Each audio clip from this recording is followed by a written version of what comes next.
بسم اللہ الرحمن الرحیم۔ السلام علیکم ناظرین، مکالمہ ٹی وی کے ایک نئے پروگرام کے ساتھ حاضر خدمت ہیں۔ آج میں اکیلا ہی آپ کی خدمت میں حاضر ہوں۔ مہتاب صاحب ذرا ادھر ادھر ہیں،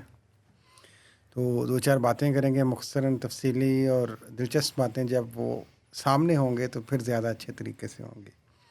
سب سے پہلے تو بڑی بات جو بریکنگ نیوز چلی جناب علی آفٹرنون میں،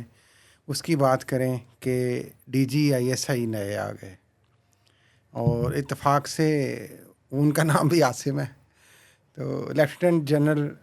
عاصم ملک، اور اس وقت یہ جی ایچ کیو میں اپنی ذمہ داریاں سر انجام دے رہے ہیں، اور یہ بہت ہی قریب جانے جاتے ہیں اور ان کے رائٹ ہینڈ سمجھے جاتے ہیں جو جی ایچ کیو میں chief of army staff general حافظ سید عاصم منیر کے۔ تو انہوں نے مناسب سمجھا کہ اپنے ہم نام کو ہم یہاں پہ اپوائنٹ کر دیں، کیونکہ آپ کو پتہ ہوگا لیفٹیننٹ جنرل ندیم انجم کی ریٹائرمنٹ ہو گئی تھی، لیکن مارچ اور فروری اس کے بعد ان کو ایکسٹینڈ کیا گیا تھا۔ تو اب 30 ستمبر سے یہ اعلان کیا گیا ہے کہ نئے جو D G I S I ہیں لیفٹیننٹ جنرل عاصم ملک، یہ اپنی ذمہ داریاں جو ہیں وہ سنبھال لیں گے، اور اس کے بعد جناب علی دیکھیں گے۔ تو اب یہ جو پی ٹی آئی کے لیے صورتحال ہے، اس میں کیا پیغام ہے، یہ آنے والے دنوں میں پتہ چلے گا، کیونکہ وہ کہتے ہیں نا ایک اکیلا دو گیارہ، تو اب یہ دو عاصم ہو گئے ہیں۔ تو اب آگے کیا ہوگا یہ دیکھنا ہے۔ دو عاصم سے مراد ہے کہ حساب کی زبان میں اس کو کہیں تو عاصم سکوئر، اور ریاضی اردو میں ہم اس کو کہتے ہیں عاصم مربع۔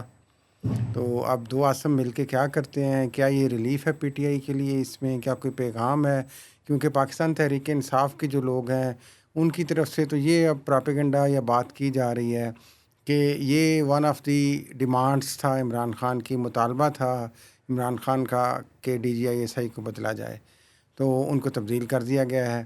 لیکن اتفاق سے نام وہی ہے جو اوپر نام ہے۔ تو اس لحاظ سے تو پی ٹی آئی کے لیے تو اس میں یہی پیغام ہے۔ وہ کہتے ہیں نا جی منیر نیازی، پھر منیر آ جاتے ہیں اس میں۔ منیر نیازی کا شعر ہے جی، ایک اور دریا کا سامنا تھا منیر مجھ کو، تو ایک اور عاصم کا سامنا تھا پی ٹی آئی کو۔ تو جب انہوں نے ایک اور عاصم کے پار دیکھا تو دیکھتے ہیں کہ اس کی صورتحال میں کیا ہوتا ہے۔ لیکن دوسری اس میں اہم بات یہ ہے کہ بڑی اہم تقرریاں جو ریسنٹلی کچھ پروموشنز بھی ہوئی تھیں آئی ایس آئی میں،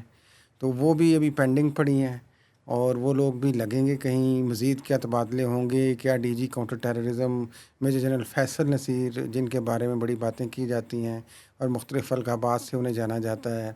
اور کیا وہ بھی کہیں ادھر ادھر ہوں گے کہ نہیں ہوں گے اب، اور وہاں پہ انٹرنل کیا تبدیلیاں ہوں گی، یہ تو جب وہ 30 ستمبر کو چارج لیں گے تو اس کے بعد ہوگا۔ لیکن بہت ساری اپائنٹمنٹس جو ڈیلے ہیں وہ بھی امید ہے کہ وہ آ کے کریں گے۔ اس سے پہلے جو بہت سارے میڈیا کے ساتھی تھے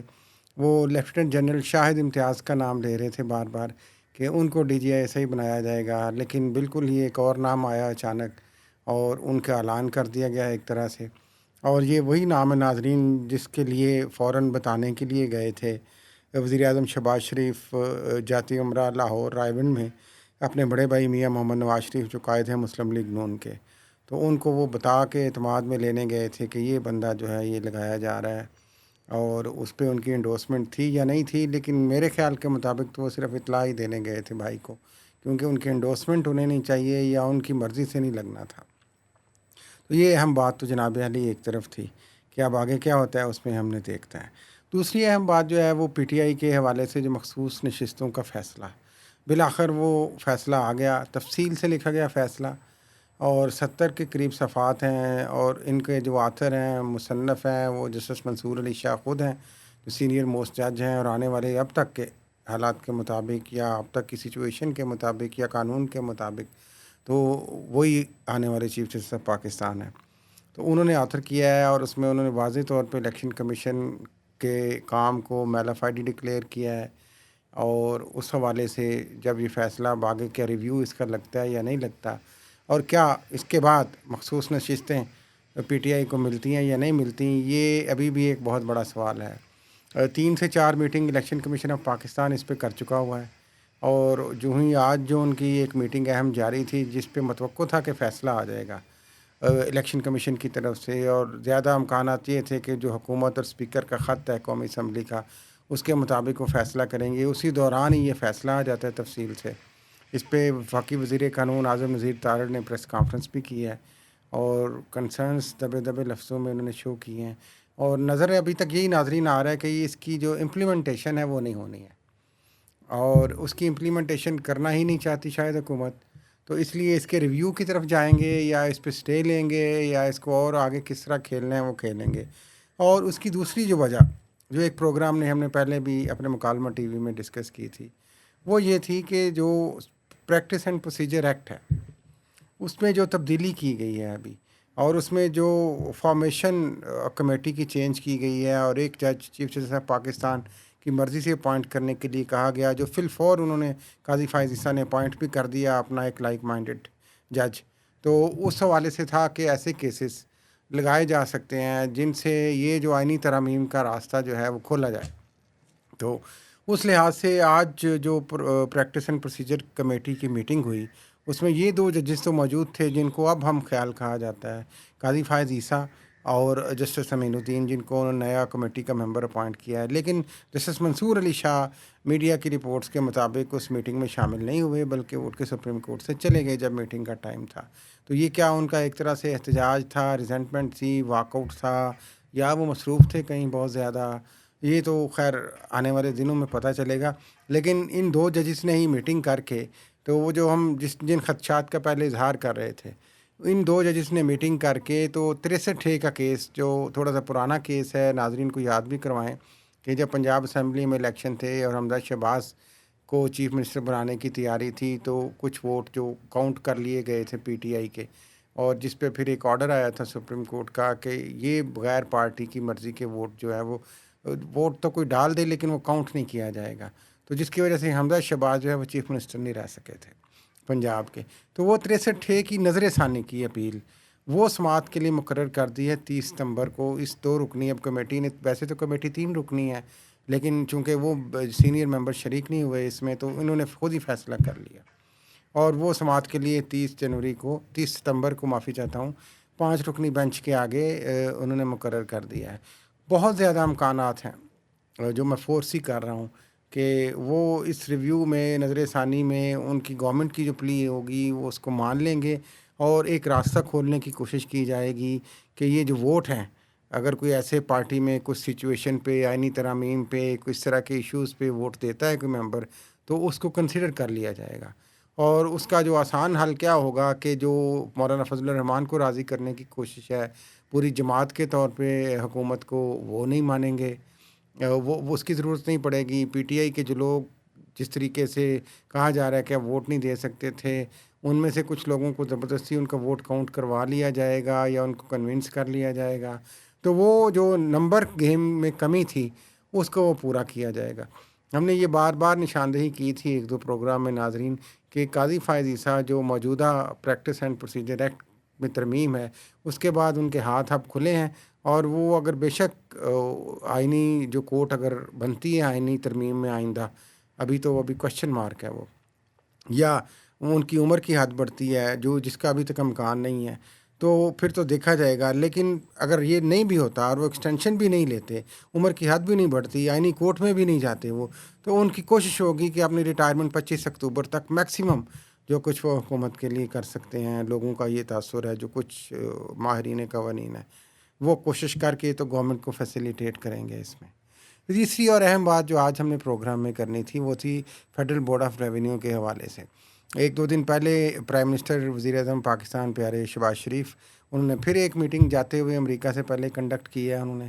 اور وہ کنڈکٹ کرتے ہوئے انہوں نے بڑی ایک ٹیکسز اور ریفارمز کے حوالے سے بات کی، ڈیجیٹلائزیشن کا جائزہ لیا، لیکن ساتھ ساتھ مزے کی بات اس میں یہ ہوئی کہ جو نئے چیئرمین ہیں ایف پی آر کے، راشد لنگڑیال صاحب، تو وہ جس طرح ہم نے پہلے بھی کہا تھا کہ کوشش کر رہے ہیں کہ وہ شہباز شریف کے فٹ پرنٹس کو فالو کریں، تو وہ جو ایفیشنسیاں دکھانا اور وہ اس طرح کی ایک فرسٹریشن میں جہاں پہ شارٹ فال پہلے ہی بڑھا ہے، ریونیو میں افسران کو کہہ لیں کہ تنبیہ کرنا اور ان کو اپنے ٹوز پہ رکھنا، اس طرح کے کام شروع کر دیے گئے ہیں، جس کی وجہ سے کافی افسران میں کچھ کنسرنز بھی پائے جاتے ہیں۔ تو ابھی جو کیا گیا ہے وہ یہ کیا گیا ہے کہ جو اچھا کام کرے گا اس کو ہم ریوارڈ دیں گے جناب، اس کو ہم پرفارمنس اس کی بہتر کریں گے، پرفارمنس انڈیکیٹرز اگر بہتر ہوئے، معافی چاہتا ہوں، تو اس کو فائنینشیل انسینٹیوز دیے جائیں گے، ان کو پروموشن دی جائے گی، اس طرح کی باتیں۔ اور ساتھ ساتھ یہ بھی کہا گیا ہے کہ جو مختلف ہماری انٹیلیجنس ایجنسیاں ہیں، وہ ایف بی آر کے جو بڑے افسران ہیں گریڈ 17 سے اوپر، ان کے آگے پیچھے کہیں نہ کہیں رہیں گی اور ان کی پرفارمنس کو مانیٹر کریں گی، اور اگر کرپشن میں پایا جاتا ہے تو اس کے خلاف ایکشن لیں گی۔ تو یہ ایک طرح سے ان کے پیچھے ایک پوری ایک اسپائنگ ہوگی اب، اور وہ ان کو دیکھے گی، اور اس وجہ سے کنسرنس بھی پایا جا رہا ہے ایف بی آر میں کہ ایجنسیوں کا رول کس حد تک اس میں بڑھایا جا رہا ہے۔ دوسرا، اس سے فائنینشیل جو اب ان کے انسینٹیوز کا باقاعدہ تو نہیں اعلان کیا گیا کہ کیا ہوں گے، یہ خبر تو اب مہتاب صاحب بھی ہمیں آ کے تفصیل سے دیں گے، لیکن اس سے مجھے یاد آ گئی بات، پرویز مشرف مرحوم جنرل جب تھے چیف ایگزیکٹو بنے، تو آپ کو یاد ہوگا کہ اس وقت بجلی کے سیکٹر کو، پاور سیکٹر کو بہتر کرنے کے لیے بہت سارے فوجی لائے گئے تھے۔ تو الیکٹرک جنرل جو تھے ان کو چیئرمین واپڈا لگایا گیا تھا ذوالفقار علی کو، اس کے بعد جناب بریگیڈیئر اسد اور ریاض طور اور بہت سارے اور بریگیڈیئرز جو تھے وہ واپڈا میں لگائے گئے تھے۔ تو ایک پریس کانفرنس میں بھی موجود تھا اتفاق سے اس میں، تو اس میں بریگیڈیئر ریاض طور جو تھے اس وقت کے لیسکو کے چیف تھے، انہوں نے کہا جی کہ اگر اس کو ہم بہتر کریں گے اور پرفارمنس، اس طرح کی باتیں جو آج ایف بی آر میں ہو رہی ہیں، تو اگر میری کمپنی اس کے بعد اچھا کماتی ہے تو اس میں سے اگر کچھ پیسے یا کچھ پرسنٹیج میں لے لیتا ہوں تو اس میں کون سی قباحت ہے؟ تو اس طرح کی صورتحال شاید بعض لوگوں کا خیال ہے کہ ایف بی آر میں پیدا کرنے کی کوشش کی جا رہی ہے کہ انسینٹیوائزڈ کر دیں آپ۔ تو یہ سرکاری ملازمین کے لیے خاص طور پہ ایف بی آر جیسا ادارہ جس کا کام ریونیو کلیکشن ہے، اس میں کس حد تک یہ صحیح ہے، کس حد تک غلط ہے، یہ ڈیبیٹ اس پہ جاری رہے گی۔ لیکن ابھی تک کی اطلاع یہی ہے کہ جناب ایجنسیاں ادھر آ جائیں گی اور گریڈ 17 کے اوپر کے افسران کی مانیٹرنگ ہوگی، اور جو راشد لنگڑیال ہیں بڑی محنت کر رہے ہیں، کوشش کر رہے ہیں کہ وہ وزیر اعظم کو ان کی خواہش کے مطابق خوش کریں، تو کیا وہ اس طریقے سے خوش کر پائیں گے کہ نہیں، یہ کوشچن مارک ہے۔ اور کیا اس طریقے سے یہ جو انڈیکیٹرز اب نئے بنائے گئے ہیں، کیا جو ریونیو کا شارٹ فال جو بڑھتا جا رہا ہے، اور ہمارے پروگرام میں پہلے بھی کہا گیا اور آئندہ کوارٹر تک شاید اور بڑھ جائے، تو اس پہ کوئی اس کا پازیٹیو اثر پڑے گا کہ نہیں، یہ بھی دیکھنا ہے۔ اور آخری بات، یہ جو منی بجٹ کی بھی بات کر رہے تھے، وہ یہ اگر وہ بڑھتا ہی جائے گا اور منی بجٹ آ جائے گا، تو پھر آپ کے ان انڈیکیٹرز کا افسران کو خام خواہ خوش کرنے کا فائدہ، خام خواہ ناراض کرنے کا فائدہ، ہراساں کرنے کا فائدہ؟ تو یہ سوالات ہیں جو ہم ایف بی آر کے چیئرمین، حکومت وقت اور ایف بی آر کے افسران کے لیے چھوڑ کے جا رہے ہیں۔ تو آج کے لیے اتنا ہی، اجازت دیجیے، خدا حافظ۔ اور براہ کرم پلیز اس پروگرام کو ضرور سبسکرائب کریں اور اس کو واچ کریں، اور اس کو اپنے دوستوں سے اچھی جو باتیں لگی شیئر کریں۔ بہت شکریہ۔